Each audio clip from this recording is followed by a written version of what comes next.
Okay, so today we're going to be looking at solving multiplication word problems. So again, just like we've talked about previously, the first thing we need to do is find the numbers and find the language so we know what type of problem we're solving and how we're going to write our number sentence. Now, first of all, we need to figure out if it's a multiplication or a subtraction or an addition sentence. Now, let's look at this. James, Mohammed and Sharon have 3 sweets each. How many do they have all together? So when we've got a word like, pen doesn't work, does it? When we've got a word like all together, that normally means we're counting to see what we've got, a total amount. So we're not taking anything away or sharing anything out. So it's either a multiplication or an addition problem. Now we know they are very similar, aren't they? Multiplication and repeated addition are the same things. So now what do you think we could do for this problem? Do you think it's multiplication or do you think it's addition?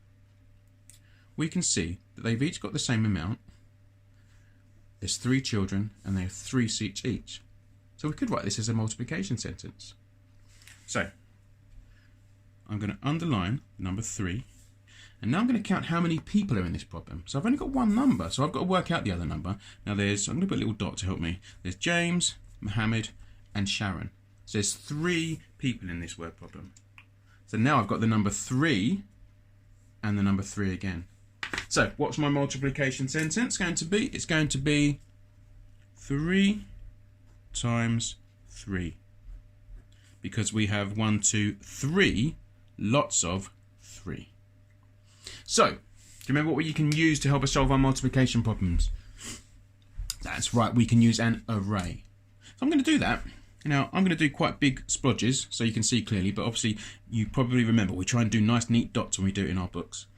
So, I'm going to draw James's sweet. So I know that James has 3 sweets.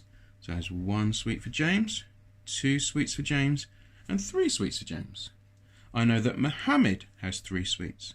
1, 2, 3. Make that one a bit bigger. And I also know that Sharon has 1, 2, 3 sweets. So can you see how we've used our array to help us? Now I can simply count in 3s. So 3, 6, 9. So now I've got my answer. Now if you can't count in 3s, you can then just count in 1s, couldn't you? 1, 2, 3, 4, 5, 6, 7, 8, 9. So now we've very quickly found the answer to our multiplication problem. So now I'm going to write my sentence to finish off. So the question was, how many do they have altogether? I'm going to write, they have 9 sweets all together. So it's really important that this sentence answers the question.